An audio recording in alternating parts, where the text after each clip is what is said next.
Okay, we're going to kick off. Oh gosh, what's this titled? The Essentials of Business Architecture for Startups. Yay. Okay. We pulled some people together from our startup community. I'm going to let them all introduce themselves. But as Linda mentioned yesterday, when we were going through some of our partnerships that we're really looking to lean into for 2026, Beta was one of them. And we are really going to try and lean into the startup community and how we can partner with startups, small businesses, and founders on how we can leverage business architecture, the frameworks, the fundamentals, the tools to help startups be more successful. So that's really what the panel is going to kind of go through today. All of these participants have helped or have started their own company, so they're going to be able to help shed some light on how they're leveraging some of the principles and frameworks of business architecture. And it will be led by Mike Ruffalo, the legend. Hello, thank you. Got 2 mics.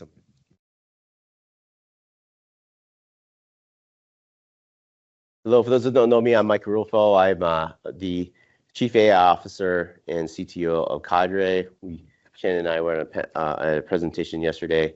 I'm also the chairman of Beta, as the startup accelerator that Kelsey mentioned. So, which works with accelerating startup founders in their journey, getting them to their product to market more successfully. So, I've experienced with that type of framework. So today we're gonna talk about like how the more formalized principles and frameworks of business architecture can help enable startups to be more successful.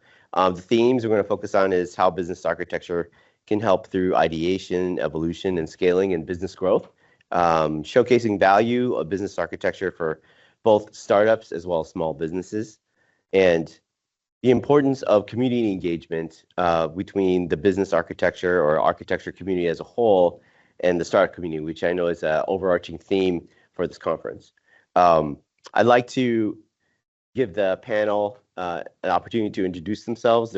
Some have flown in from different parts of the country. So let's start, Shannon, with yourself and just go down the line.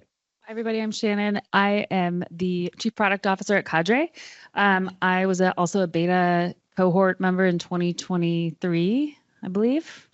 2024, I don't know, one of those years. Cadre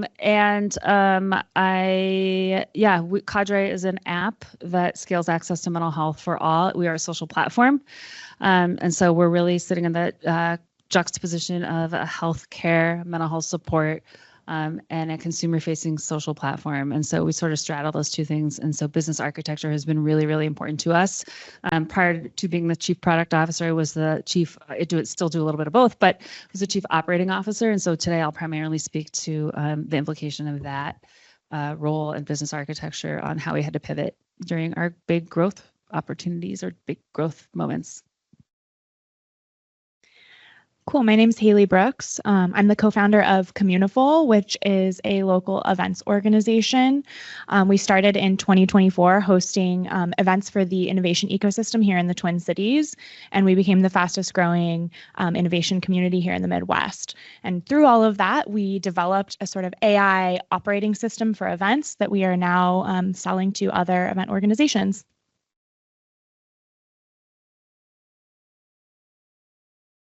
Hello. Is this working? Okay. Yeah. Okay, great. Hey everyone, my name is Emma. I'm the co-founder and CEO of Nova Intelligence. So Nova Intelligence is an agentic AI platform for SAP. Our company is backed by SAP and top Silicon Valley investors. My personal background is coming more from AI research previously, and then I joined forces with some people in the SAP field as well. So in the past, I worked at places like Google DeepMind and Facebook AI Research. Me and my co-founder, we were also on the Forbes 30 under 30 last year. Our company is solely focused on just bringing the latest cutting edge AI techniques into the SAP space. Hi there, my name is Adam Johnson. I am the founder and managing director at Cirrus North, which is a boutique consultancy focused on cloud and DevOps. I think that just thinking a bit about background, that's a services startup. I've also worked in product startups. I've also worked in large enterprise environments. So I would say I've worn a lot of different hats, and I feel like I've got quite a few different angles to look at business architecture and how it works across different types of organizations. Awesome. Thanks. I'm really excited to be able to facilitate this panel. I have personal relationships with just about everybody here, and or personal connections, as Emma and I just discovered right before this panel. So I know Emma's got to leave a little bit early, so I'll start with you, Emma, if you don't mind, with your questions, and we can move on from there. So Nova Intelligence sits at the intersection of data, AI, and decision making. How does business architecture help ensure that we automate or optimize what we automate and optimize actually aligns the business outcomes the leaders care about? So we're talking about strategic alignment, and in a startup type of environment. Can you talk about that? Yeah, so at Nova, we are very much focused on building like advanced AI agents, right, to help accelerate people's workflows. And I think one thing that's become more and more clear is you need to like very clearly define what are the outcomes you're looking to get out of AI, because the landscape is shifting so quickly. So models, I would say model capabilities are changing like very rapidly every 1 to 2 months, right? So I don't think technology has ever shifted at this rate before, where if you don't update your architecture, like AI architecture significantly, you're probably going to be pretty behind in just like a month a lot of the time.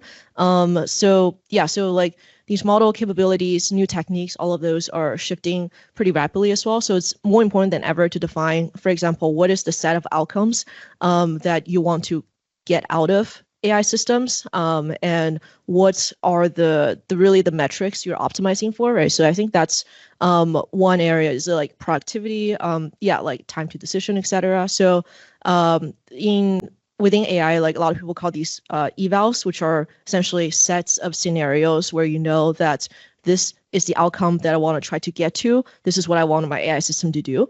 And very clearly defining that and making it ideally as automated as possible to get some sort of indication on am I on the right track or not with new changes or new products I'm developing within AI. So yeah, I would say that for people like building within AI and AI products in this age, right? Like it's very important to, I think evals is one of the areas our company spends the most amount of time on. So I think that that would be the one that I like emphasize a lot to people. That's awesome. As a ex-Google DeepMind software engineer or AI engineer, you've seen a lot of impressive tech. I mean, the DeepMind frontier models in the extreme, right?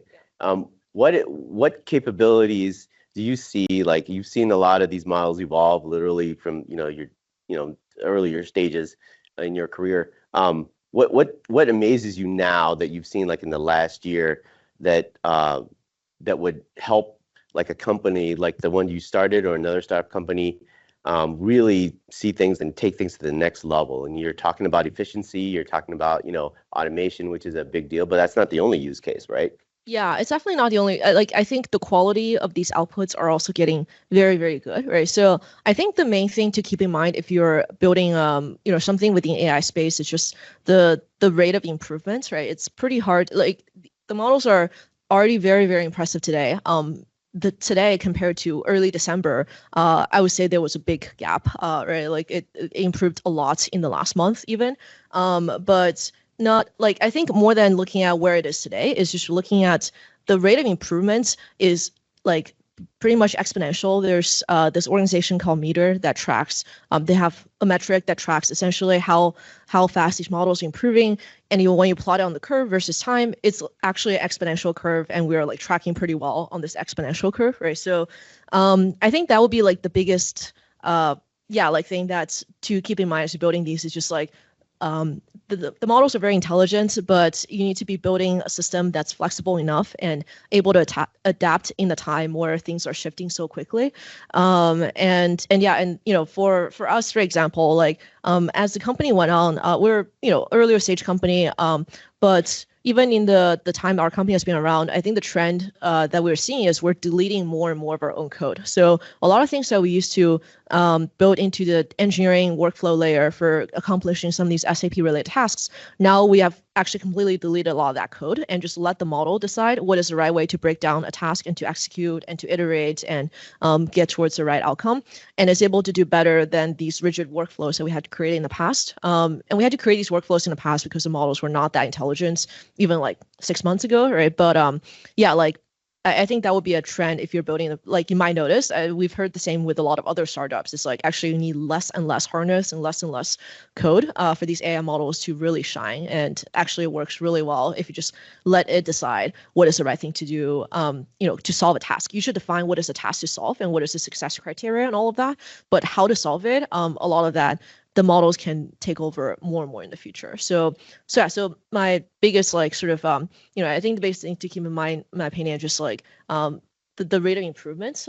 So making your architecture flexible, not being too attached to what you built in the past, and also iterating constantly, right? That's why evals are important, because if you have an automated way to measure how your system is doing, then you can every week you can make significant changes.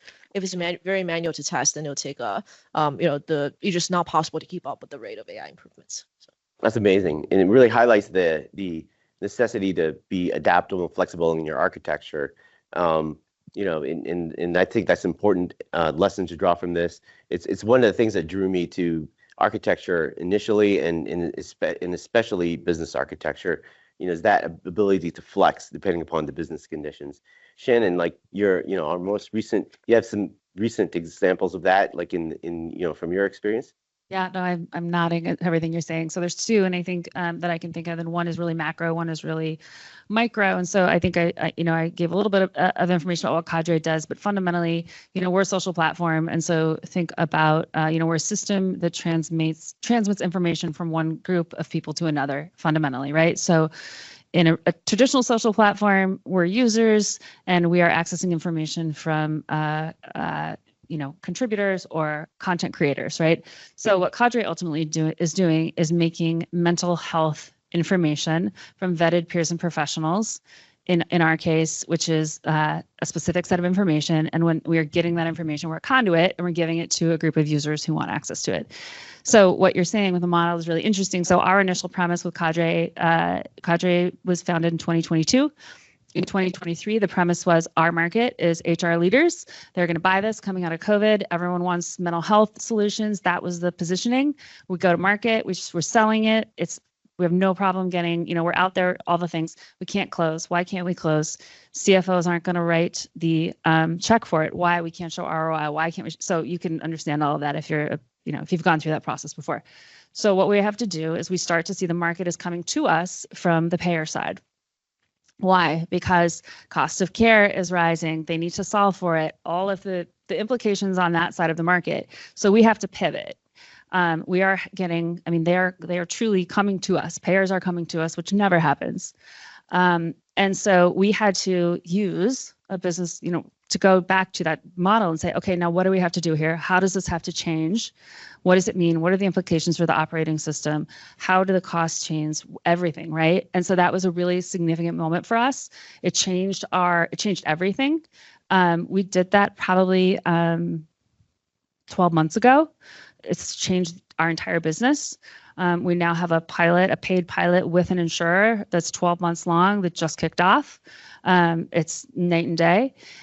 So that's a sort of a large level implication, but even, to your point, Mike, on a small level, Cadre was part of the Annunciation shooting that happened here in September, August. So we were hired by the Archdiocese to support all the people that were in that event and to be a mental health support for them, and to be really their ask was, there's crisis moment, but when the crisis, when the Red Cross leaves and when all these resources leave, we need a long-term partner to take care of these people. So we did, and we were hired. And what we learned in that moment was, because everyone came forward and said, we want to help, and we have all these resources, and we want to be here. And the truth is it was too much for the people, because they were in a moment of crisis, and all they wanted was to talk to a person and just say, like, be sad or be overwhelmed for a moment. And so what we learned in that, so we pivoted in real time to solve for that. And we created a role called a connector, which was just truly a person. We went straight old school, text, phone call. That's it. We ended up rebuilding our entire business model today as we now partner with this payer to build in a role called a connector that partners with a case manager at a payer. And our entire model now is built on those connectors, and there are parameters around it. So our model breaks if somebody spends more than 20 minutes with the connector. But I mean, it's just that it's fascinating how you can take that information, but to that end, you have to really structure it. You have to go through that. What are the implications at all the levels, and how does that affect operations? How does that affect, I mean, everything? And so I think it's just been a really fascinating real life example. I love that change because I think one of the big misconceptions about architecture, period, and especially business architecture is, I remember from my own experience, you go in to talk to an executive, C-level, and say like, we need to look at your business architecture to, because we're doing strategic planning, right? And they always come back and the reaction is like, they think it's a big change, a macro change, right? Like what you experienced with COVID, the COVID transformation changed Cadre's complete business architecture. And there is certainly that aspect, but what people miss is really those minor, small changes, addition of capabilities, like you acknowledged through the enunciation example, right? That you discover like the value of adding a new person with a new set of capabilities, which is just small changes, right? But it's those evolutionary changes that happen over time, over years, that actually makes architecture really powerful, and especially business architecture, because it enables that flexibility and that change. Which is, a great example. Haley, you're a third generation founder, right? California, straight from San Diego, right? I mean, like, certainly, you've experienced a lot of like small and big changes throughout your cycle, all the way with the different companies that that participated in. You sold one company successfully. You started Communiful, right? So starting yet another company here in Minnesota, right? So like what, throughout the multiple experience with the companies, from your perspective, where does business architecture create the most value for the early stage founders, right? Like here on the panel, or where can like actual, like, let's just call it startup thinking, actually can that add value to like the architecture, practice? I think that's an interesting thing that often is not talked about. Yeah, for sure. I think it's really interesting to think about how these two concepts, the sort of business architecture thinking around standardizing capabilities and making things more efficient, can kind of inform and help you when you're building a startup. Because a lot of those lessons, some of them you need to lean away from in your earliest stages, kind of to your story. Like if you had over operationalized or like defined everything super granularly and then needed to change everything when the market had given you feedback, I think in some sense, we at the very earliest stages can't really go through that process of defining this is exactly what we do, because you're kind of in search of that model. You don't really know what you're building, what's going to take hold with your customers.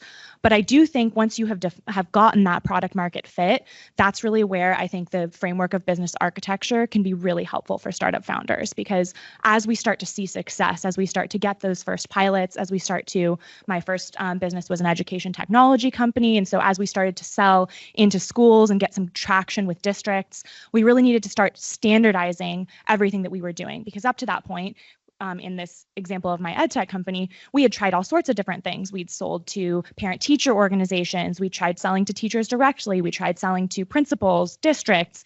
We tried lots of different product features to see where that product market fit really was, most effective and resonated most with which customer. And so once we hit on what was most successful, we then had to go back through the different roles that everyone's doing, our different processes, and evaluate, okay, what are we offering to customers? Where's that value? Kind of defining those capabilities that we are offering, and then defining those customer profiles so that we can cut away some of the failed experiments or less effective pieces of our operations. So I think that earliest stages, we're still trying to figure it out. We don't necessarily need to go through like a very detailed capability definition or anything like that. But I think once you start to see that success, and that's still in a pretty early stage startup, you're starting to find that product market fit. I think that's where business architecture can be really, really helpful for startup founders. And then I think on the other side, if you're looking at this from like a larger enterprise standpoint, as the larger enterprise, you have a lot of functions, you have a lot of capabilities, you're doing lots, and you're trying to standardize and sort of do that same process that I was talking about. And I think that as you're doing that, what I've seen through friends that I've talked to at some of these larger organizations, you might try to define everything before you make any step towards implementation. And I think startup thinking is, let's dive in, let's throw something on the wall, let's see if this works well for us, and then iterate as we're building it. And I think that that kind of startup mentality of like, don't get caught in analysis paralysis and don't feel like you have to just have everything perfect from the very beginning before you can take the first step. I think that that's where startup thinking could be helpful at the enterprise level. That's awesome. I love that story because, it's like, you know me so well, like it's like peering into my soul. Like I'm a perfectionist. Like I want to perfect that thing, get that capability, get that model right. So I totally love that experience. Analysis paralysis is not good, and it's kind of like the bane of a lot of architects, particularly business architects. So you've had like what I call like the classic kind of small to big perspective, like from the architecture and drawing those lessons as a third generation founder, and then but you see the macro and like what the architecture offers from like a corporate lens, right? So let's move to Adam, because your experience is exactly reverse of Haley's, right? You and I worked together at Optum, one of the biggest top 5 companies in the world, right? Largest in the world, and in the Fortune 500 scale. So you've seen the big, you've dealt with a lot of people like me. I dealt with you personally. So teams of architects, business architects, architects of all stripes, right? And now then you left Optum and started your own company, Cirrus North, and you're reconnecting again. So from your lens, like you're going from the big to the small, like what do you feel like that business architecture actually help you operate and make decisions, like from your experience with Optum and our experience together, and then when you moved to Cirrus North and a small startup company? Yeah, I will answer your question, but I'm going to come back around to it a little bit because I want to answer my own question first. Sure. All right. Sorry. So I agree with everything Michael said. That's all true. Just to be clear. But the thing that I would add on to it is that it's not the first time that I went from working in a larger environment to working in a smaller environment. So I've kind of gone, through this type of transition a couple of different times. That's right. I forgot about that. Yeah, no worries. You have a longer history than I want. I didn't want to like. It's true. I don't look my age. I'm ancient. So, but the first time that I went on that journey, I was working at a more medium-sized enterprise, and it did have an ed tech background. And so they did have a fairly established architecture, both in the business process and also the technical process. And it was fairly bureaucratic. And I had learned to, succeed in that environment and to deliver things that people wanted in that environment. And candidly, it took a long time. There was a lot of persuasion. There was a lot of presentation. There's a lot of like, are we going to go this direction or not? The phrase you use, the analysis paralysis, that kind of existed at an organizational level sometimes. And I found myself getting frustrated with that. So that was the first time that I kind of jumped out of one frying pan and into another. And so I went and worked at a startup. And I was, employee number 15 at a place. It's still in town. It's called Kipsu. They're in downtown Minneapolis. And the first 6 months that I was there, I was thinking a lot about these questions that Michael is teeing up. And it was actually kind of tough for me. I had to unlearn some habits because I like the details. I'm actually very passionate about having a good, dialed in, long-term plan. And that was actually creating some friction between me and my colleagues and my leaders. And not like they thought I was like a dumb guy or that they thought that I had some ill intentions here, but they're like, hey, do what Emma and Haley and Shannon and Michael were saying. They're like, throw crap against the wall, try stuff out, iterate, don't get, stuck on any one particular vision.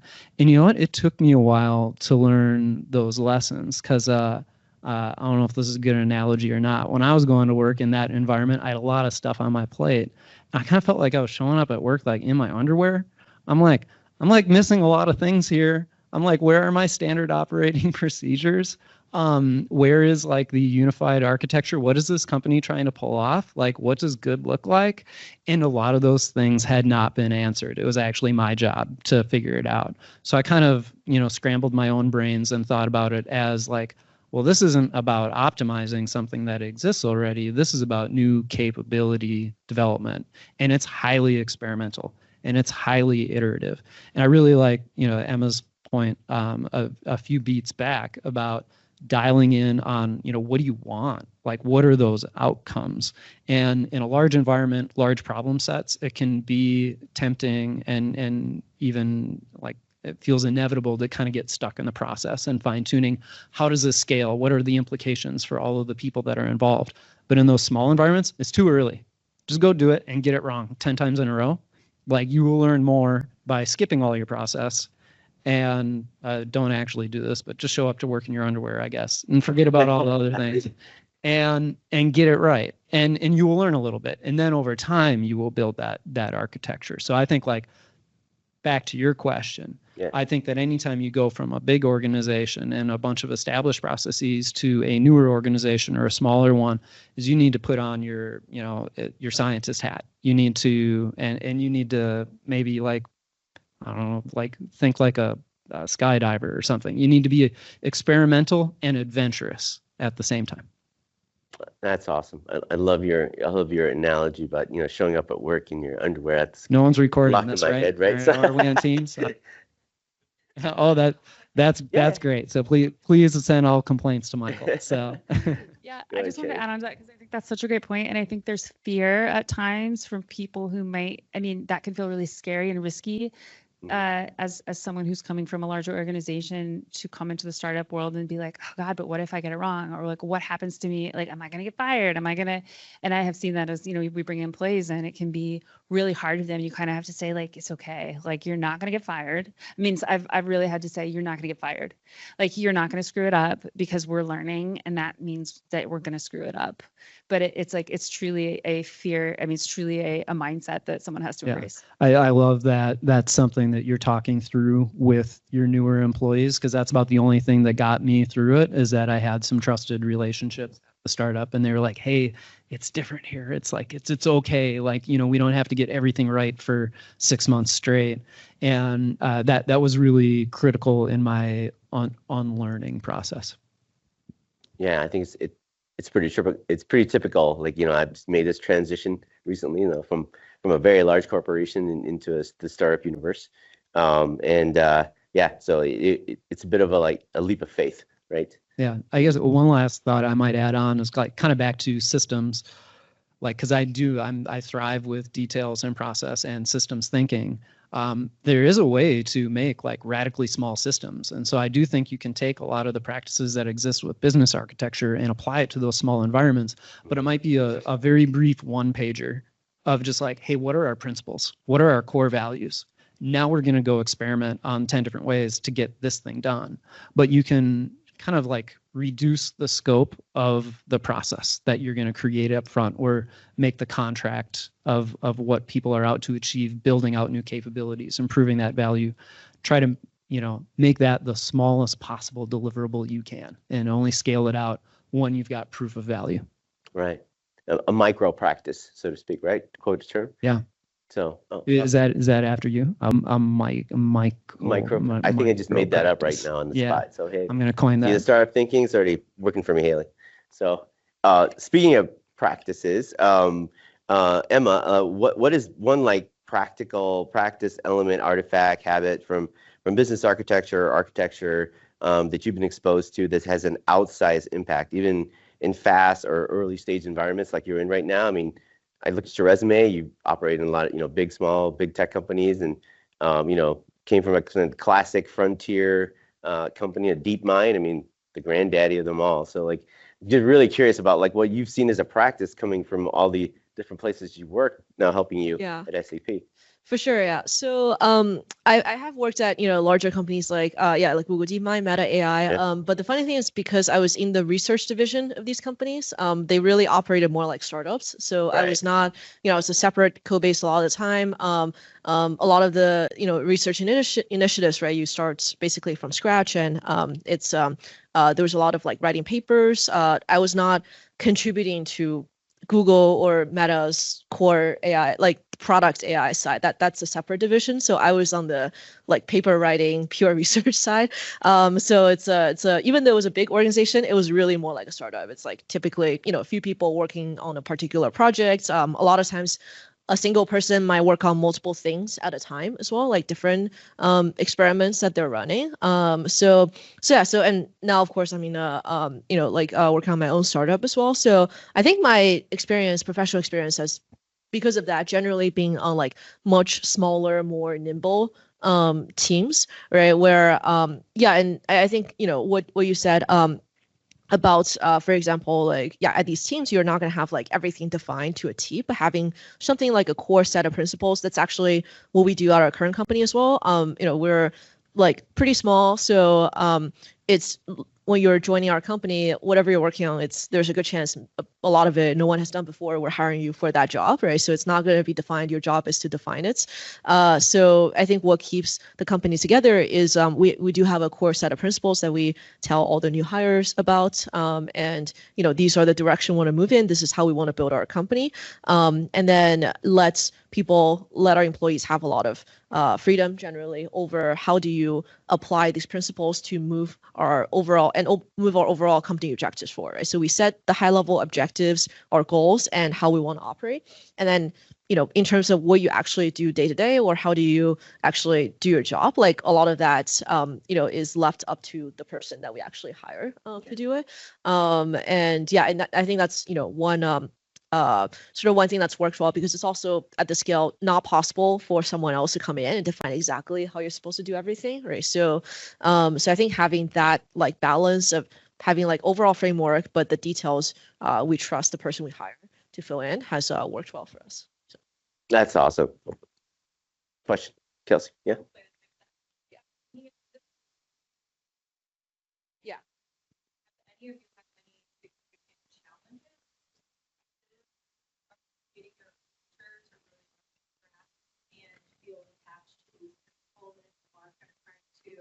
Mature and define your operating model as you do kind of, again, become more mature as an organization, and you do have to start putting more of these like operational things in place.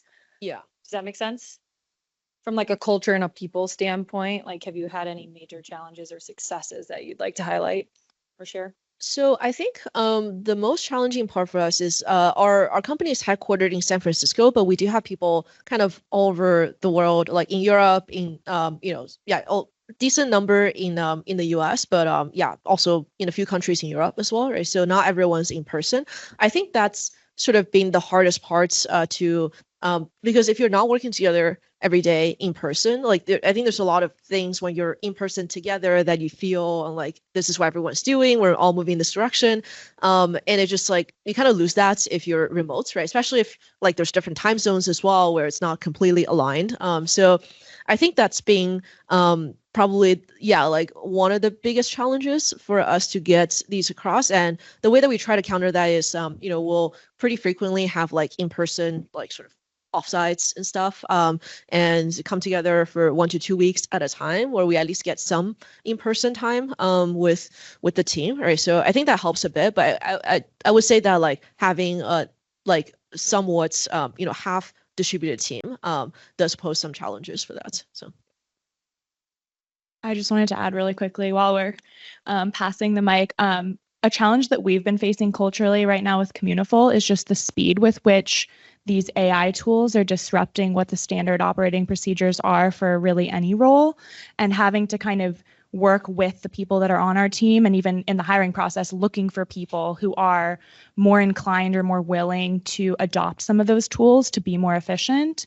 It's been really hard for us. Like, it's not like old dog, new tricks, because a lot of it's not like we're I don't know, like it's not like necessarily everyone we're working with has been working for 40 years like in their role, but even still, even for people that have been 3 or 5 years, say, into their career, they're used to maybe doing engineering in a certain way, or used to approaching sales in a certain way that has been so disrupted by these new toolings that are coming out. So I think that's been, for us culturally, and I don't know if that's exactly what you were asking, but that's been a big cultural challenge for us, is just that shift. And like, how can we make this workflow AI first? How can we change what we expect this like sort of operating procedure to be, whether that's like sales or customer service or engineering? How can we shift this to kind of be like first thinking, how do I automate it? First thinking, how do I use the tools that are coming out looking for people that are kind of looking for that, and working with people we have to be like, let's all start thinking in this way. It's been a really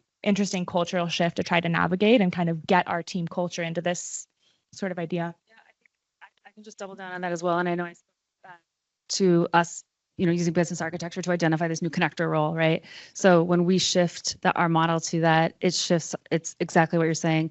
Initially, we were looking for a skill set in content development. Now it's a skill set in case management. That happened in 3 months.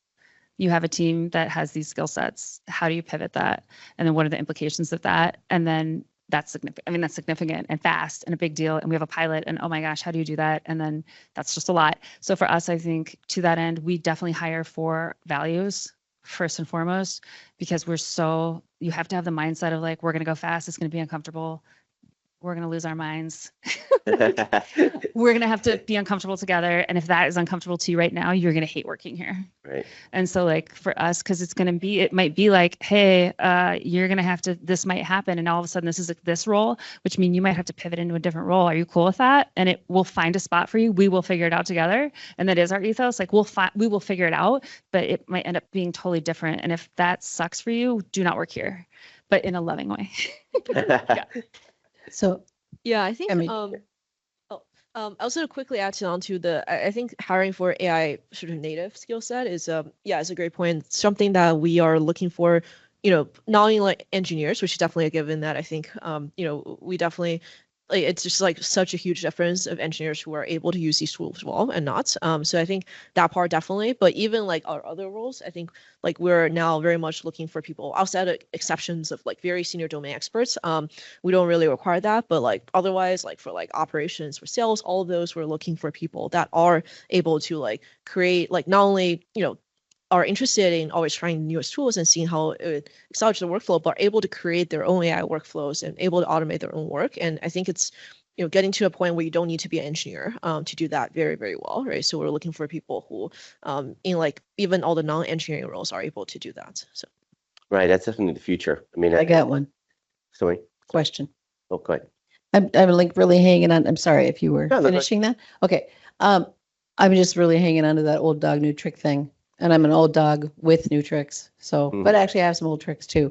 One of those tricks is, if I was sitting down with each of you individually, I would say, okay, I know you recognize, I'm sure, the business architecture is not traditional, stodgy, ivory tower architecture. In fact, a business model canvas, a business model, a value stream, a purpose statement, vision, mission, what do you need? Why do you exist, and what do you need to achieve that? That is business architecture. And I think everyone knows that and needs to be reminded of that. So you're doing it all the time. You guys are doing it all the time. And do you have, and so even when you're thinking about, how do I deal with this AI topic? How do I deal with the new technology? How do I deal? My question to you, if I was following you around and irritating you all the time, I'd say, what is your business strategy and what are you trying to achieve? Now, how can AI help you? It's not the opposite. Do not let it be the opposite, or that's not going to work for you. What is your business? What are you here for? And what are you trying to achieve? Now, and have your business strategy and don't ever take your eye off what you're trying to achieve as your purpose. And then, because AI is the most amazing phenomenon we've seen in a while, right? And it's not going away. There's a lot of hype. It's going to settle down. It's going to start to actually be really purposeful and really useful. But it can burn you down as fast as it can lift you up. And you got to make sure that you're employing it for your outcome that you want, and not just going, wait, how do I be more efficient with AI? So that's not really a question, but maybe you can respond. And I know I wasn't here. I've been running around checking rooms, so I wasn't here for part of it. But just remembering that, yes, architecture principles, operating principles, organizational principles, all absolutely essential. You got to keep your eye on those things that are important, but also just maybe comment on your business model whether that's an innovative business model, whether it's an operational excellent business model. We all know the research, the Michael Tracy research. We all know the stuff on business models and lean business modeling and all that stuff. But, how are you spending your time there and then putting that bad boy on a poster on the wall all the time? This is our value. This is who we serve. This is how we do it. I'd love a response just from any of you. Give you an opportunity to just crow about your own accomplishments. Sure. There's a lot of great insights there. And I think, the kind of to your question, what I'm hearing is like, well, how do you keep your small organization grounded in the mission? Like, what is it that you're out to achieve? And so, I think transparently, bluntly, the first thing I'll say is, well, I look at what everyone else is doing, copy what they're doing, because I'm in a consulting function. I'm in a contracting function. I'm providing advice, strategy, hands-on assistance. Am I putting my own unique spin on it? Sure. But I'm not necessarily inventing a new product type. So maybe I've got, a cheat code there that I can look to others. But I think it's not a surprise to anyone that the IT and tech space that was like really high flying, 3 years ago, that's a different world right now. And I'm not even going to get into all that, but it is just like, it's just very, very different. So I think about accounting for that. And I put a lot of that context into what is going to be successful in a small consulting model with exclusively US based staff. And that's a very different competitive landscape that I'm in today with that type of product offering than might have been imaginable 3 years ago. So what do I turn that into? Super lean operations. I think about tiny startups that I've worked at they were bootstrapped, that had very little budget. And then I think about what were the capabilities that were possible in some of the larger environments that I've worked in that had lots of resources and lots of staff. And so I try to get the biggest bang for the buck. And I think about my analysis paralysis now creeps in on how cheap can I run this thing? How many AI tools can I plug in to make me not just a technologist, but a business development person and a marketing person and a branding person and a account manager and a manager. So, I think that's a big piece of it, is knowing what you're out to accomplish in your market, knowing who you are as a company, as a leader in a company, knowing what your differentiators are. You asked another question too about how do you keep everyone on the same page. I'm lucky because I'm working with folks that I've worked with for years. And so some of that alignment was baked in from the beginning. And the quick answer is just build real relationships and keep them close.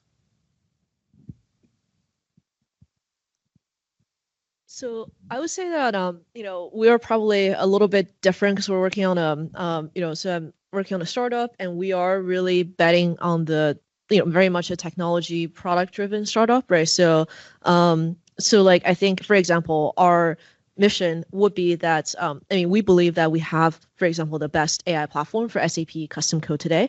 We want it to continue to be the case and also widen the gap significantly in the future. So that's really kind of the North Star there, right? And we're willing to pay a lot of money to get the top people. So we just recently, for example, upped our referral bonus to like $30K per person for our engineers. So like we want to get the best talent. We want to build the best platform and use it to actually benefits customers out there, right? So it's a little bit different type of setup. So of course there's like pros and cons. Like there's definitely cons to the setup that we're taking on as well. So I think like for us the mission would be like very much it's like a product driven, product led, right? We are trying to build a new category of bringing these capabilities that did not exist before into this space, right? So for us, I think a lot of our values are centered around this technical competency and building the best team, like having the best people on the team, iterating very quickly, right? So I think one thing that we really focus on within the company is given the space we're in, we have to like set everything up so that we are able to change like our like basically product completely, right, within a very short amount of time. If new techniques come out, if new models come out, that we are right there and we are able to, you know, always kind of have the best performance. So yeah, so that involves definitely like some trade-offs and some sort of a specific you know, kind of like technical setup to allow that kind of flexibility, right? And a lot of upfront investment as well to make it happen. And that's like where a lot of our when we think about AI, right, like the things we want to automate are, for example, being able to evaluate the performance of our system very quickly and very reliably. We want to be able to one big focus has been we want to, you know, because we're developing a product for the SAP space, we actually, our whole team is like we dog food our own product, right? We use our own platform to build our platform much faster in the future and try to make a self-reinforcing loop there as well. So a big part of our workflow is our own AI platform. That's and yeah, that's these are like the areas that we focus on because of our sort of overall values and goals. Ours is super simple, and this is probably comes out of my background. Before this, I was in advertising, marketing, and branding. And so I worked with a lot of creatives, and they would get, you know, hundreds of thousands of dollars from brands to build something. And then they'd be like, I want to build this thing because it's so cool. And then I was this, you know, I was the person who was on the hook for the budget with the client. And I'd be like, awesome. If it doesn't accomplish anything, we're not doing it. And then they'd be angry and all the things. So that is what we do. What I do is like, what problem are we solving? What does this solve? So anything we're like, okay, so if you guys want to build this, if you want to do this, what are we solving for? And does it get us to our end game? And our end game is serving these people and their lives. And that's it. And so when we look at any part, you can put that across the business, whether that's in our programming team, whether it's our video team, whether that's any AI, any single thing we're doing, does that get us closer to the objective? And the objective is X. And if using AI to deliver that is, which we're doing right now, we talked about it yesterday, we're metadata, we're tagging our videos using metadata to super serve them with this algorithm. That's amazing. And we're going to do that all day long. If it didn't do that, we wouldn't do it. And so I think for us, it's just always reframing okay, cool. You want to do that? What problem is it solving? Does it get us there? And then it's just, that's it. And so for me, that's always like such an easy way to do it. Yeah, I can talk. Bye, Thanks, Emma. Emma. Bye. Thanks, Emma. I just love what you said about having your sort of like mission on the wall and always returning to that, because I think we were originally building a virtual event platform. This was back a couple years back before we even started Communiful. We were working on this other platform, and we had a couple engineers, and we had this team kind of oriented around this different product. And then when we came out here to the Twin Cities and started doing event organizing, we ended up pivoting our platform to be more about helping in-person event organizers. And our engineers that had been on the team before were like, whoa, this is a totally different product. Like, what's going on? Like, are we, have we lost our goal? And it's like, no, this is the goal the whole time. The goal has been to meaningfully bring professionals together and have them connect and have them help each other in their careers. We're just going about it in this, we're solving the problem in a different way, but it's still the same mission and the same sort of end state, end goal. Sorry, Mike, I have to do a follow-up. So this is why, and Adam, you spoke of capabilities, and you rattled through, and I know professional services firms, and I built those too, but you said, I need a capability for accounting, I need a capability for this, I need to be all these things. I need, finance, I need sales, I need marketing, I need whatever. That's business architecture, right? Whoever does it, however it gets done, what do you want to do, and what do you have to get it done?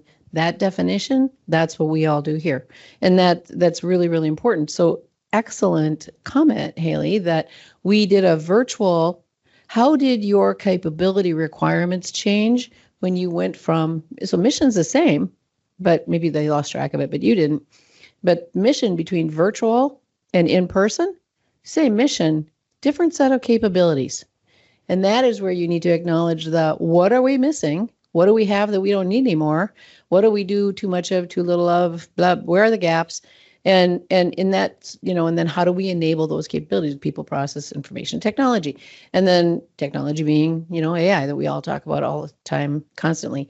But so that's, you need different people with different skill sets to do a virtual delivery model than you do for an in-person delivery model.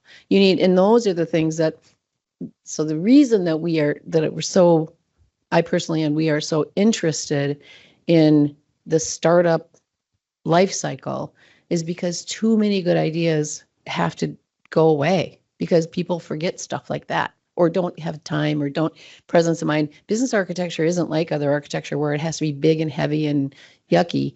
It's very nimble. It's what's your business model? What do you need to be great? And let's make sure, or what do we need, not even great, to do the thing you want to do? Let us help you define that. And that's, I'm sure, what Mike's been doing with you, Cadre, and then we do through the incubator and beta and I mean it's just the concepts are the same whether you're tiny or big or whatever, and you can small dose it but the concepts are the same. So super interesting to hear, especially that example of how you switched and then people were like, wait, this is different. They were right. Mission didn't change, but delivery channels did. And relationships did. Go back to the business model canvas. It would be lighting up all over the place for you. I do think there's an opportunity for that mentality to be brought into the startup world because there is a narrative and I mean I'm sure you all have lived this, anyone who's been in this, like it's sexy, it's fast, oh, it's all these things. It's freaking hard and there isn't structure. And if you bring structure, you're lame. Just truthfully, operations is boring in startups and investors that's the truth of it in many ways. And so if we could incorporate into the culture of startups that the value of business architecture, the value of the stopping down at the right times and even documenting like, okay, this is a moment when it's valuable and here's how we know that. And here's a case study. That's just something that I have found. There's a story there that could be told in a different way. 2026. Yeah, I mean, the key thing is, is we talked about yesterday, Shannon, right? Is that finding that golden thread, right? Let's figure it out. Like, Linda kind of like find the golden thread. Yeah. Talk about your outcomes. Figure things out. It's not sexy, but yeah, yes. In the end, very, very rewarding. And when you have to. When you have to start pitching and selling your company, then it becomes sexy, right? Yeah, then it's like ROI because that's really what it's all about. Isn't that right, Adam? Right? Absolutely agree. Awesome. Question? Just a follow-on question. Yes, this is bookending maybe. Thank you for everybody's contributions. I'll be sure to follow up one-on-one before we get to leave Best Buy. How do you think about share of customer versus share of market, right? And there's the Cadre story you told about getting an insurer. Never thought you'd have an insurer. Do you want to be select and deep with a limited number of clients for a really long time? Do you want massive numbers of clients? And is it an and? But you load your personnel. You can't scale the deep 20-year-old relationships to meet two of those three permutations. Where do your heads go? I'm going to go because I'll give you a pretty quick answer. I did have a mindset, of like, what was my customer base going to be like? And I focused on, I wanted to focus on high quality deliverables and a deep bench of really experienced folks. So the mindset is we want our customers to be customers for life. So what is it going to take to do that?